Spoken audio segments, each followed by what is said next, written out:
Hello friends, welcome to Revathi சமையலறை recipes. இன்றைக்கி நம்ம இந்த வீடியோவில் என்ன பார்க்க போகிறோன்னா, பீர்க்கங்காய் கடையல் எப்படி செய்யுதுன்னு பார்க்க போகிறோம். இது பார்த்திங்கன்னா ரொம்பவே சிம்பிளாக ஈஸியாக சீக்கிரமாகவே செஞ்சிடலாம்.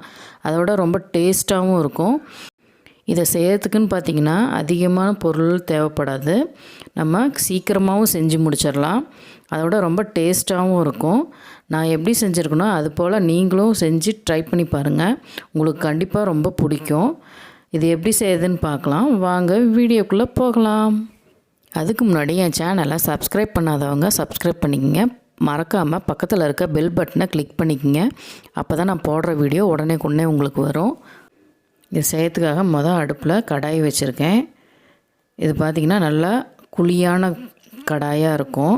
அதில் ஒரு 3 டீஸ்பூன் அளவு எண்ணெய். எப்பயுமே நம்ம கடையிறது அப்படிங்கும்போது இந்த மாதிரி குழியான பாத்திரமாக இருந்தால் தான் நம்ம கடையிறதுக்கு ஈஸியாக இருக்கும். அதில் பார்த்திங்கன்னா ஒரு 1/4 டீஸ்பூன் அளவு கடுகு நல்லா பொரிஞ்சோடனே அதில் பார்த்திங்கன்னா ஒரு 4-5 காஞ்ச மிளகாய் நல்லா சின்னதாக கிள்ளி வச்சுருக்கேன். அதை எண்ணெயில் போட்டு நல்லா வதங்கணும்.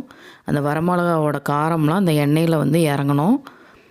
அப்புறம் ஒரு 10 to 15 சின்ன வெங்காயம் கட் பண்ணி வச்சுருக்கேன். அதை சேர்த்திக்கலாம். சேர்த்திட்டு நல்லா வெங்காயம் வதங்கணும். அதில் கொஞ்சம் கருவேப்பிலை இதெல்லாமே சேர்த்தி நல்லா வதக்குங்க. அந்த வெங்காயம் நல்லா எண்ணெயில் வதங்கணும். இப்போ வெங்காயம் நல்லா வதங்கிருச்சு. அடுத்து அதில் ஒரு 3 தக்காளி சின்னதாக நறுக்கியிருக்கேன். மீடியம் சைஸ் தக்காளி. இதை போட்டு நல்லா வதக்கணும். எண்ணெயிலே நல்லா வதங்கி வரணும். இப்போ தக்காளி நல்லா வதங்கிறதுக்காக நான் அதில் லைட்டாக உப்பு சேர்த்திருக்கேன். உப்பு சேர்த்தி வதக்கினோம்னா சீக்கிரம் தக்காளி வதங்கிடும். இப்போ பார்த்திங்கன்னா வெங்காயம் தக்காளி நல்லா வதங்கிருச்சு. அதில் ஒரு 1/4 கிலோ அளவு பீர்க்கங்காய் சின்னதாக நறுக்கி வச்சுருக்கேன். அதை போட்டுக்கலாம். போட்டுட்டு எல்லாத்தையும் நல்லா கலந்து விட்ருங்க. கலந்து விட்டுட்டு அடுத்து அதில் 1/4 டீஸ்பூனை விட கம்மியாக நம்ம மஞ்சள் சேர்த்திக்கலாம். மஞ்சள் சேர்த்தி விட்டுட்டு அதை நல்லா கலந்து விட்ருங்க. கலந்துட்டு அவ்வளோதான். நல்லா காய் எண்ணெயில் ஓரளவுக்கு வதங்கினதுக்கப்புறமேட்டு அதில் பார்த்திங்கன்னா நம்ம காய் வேகிற அளவுக்கு நம்ம தண்ணி ஊற்றினா போதும். ரொம்ப தண்ணி ஊற்றணும்னு அவசியம் இல்லை. ஏன்னா பீர்க்கங்காய் சீக்கிரமாகவே வெந்துடும். இப்போ பார்த்திங்கன்னா காய் முழுகிற அளவுக்கு நான் தண்ணி ஊற்றிருக்கேன். இந்த தண்ணி போதும்.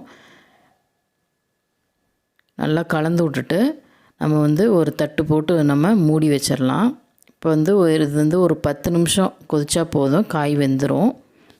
இப்போ பார்த்திங்கன்னா காய் நல்லா வெந்துருச்சு. அதோட தண்ணியும் ஓரளவுக்கு சுண்டி வந்துருச்சு. இன்னும் கூட கொஞ்சம் நம்ம தண்ணி சுண்டுற அளவுக்கு நம்ம வேக வச்சுக்கலாம். ரொம்ப தண்ணியாக இருந்தாலும் நல்லா இருக்காது. அதனால் ஓரளவு கெட்டியாக இருக்கணும். இப்போ அதில் பார்த்திங்கன்னா ஒரு சின்ன துண்டு நம்ம புளி போட்டுக்கலாம். ஏன்னா தக்காளியோட புளி நம்மளுக்கு சாப்பாடில் சாப்பிடும்போது கரெக்டாக இருக்காது. புளி போட்டோம்னா நம்ம இன்னும் கொஞ்சம் டேஸ்ட்டாக இருக்கும். இப்போ பார்த்திங்கன்னா ஓரளவுக்கு எல்லாமே நல்லா வதங்கி வந்துருச்சு. தண்ணியும் சுண்டிருச்சு. இப்போ நம்ம கடைஞ்சோம்னா சரியாக இருக்கும். இப்போ பார்த்திங்கன்னா நம்ம ஒரு மத்து வச்சு அதை நம்ம கடைஞ்சிக்க போகிறோம். எப்பவுமே நம்ம கடையிறதுக்காக எந்த குழம்பு வச்சாலுமே அதை பார்த்திங்கன்னா நல்லா சூடாக இருக்கும்போதே நம்ம மத்து போட்டு நம்ம கடைஞ்சிட்டோம்னா ஈஸியாக மசிஞ்சிரும். நம்மளுக்கும் சுலபமாக இருக்கும். எப்பயுமே நம்ம கடையும் போது சூடாக கடைகிறதுனால கையிலலாம் தெறிக்கும். ஜாக்கிரதையாக நம்ம கடையணும். இது மாதிரி கடைஞ்சி நீங்களும் செஞ்சு சாப்பிட்டு பாருங்கள். கண்டிப்பாக உங்களுக்கு ரொம்ப பிடிக்கும். இதே போல் நீங்களும் வீட்டில் செஞ்சு சாப்பிட்டு பாருங்கள். எப்படி இருந்ததுன்னு எனக்கு கமெண்ட் பண்ணுங்கள். மறக்காமல் ரேவதி சமையலறை ரெசிபீஸ் சேனலுக்கு சப்ஸ்கிரைப் பண்ணுங்கள். தேங்க்ஸ் ஃபார் வாட்சிங். பாய்.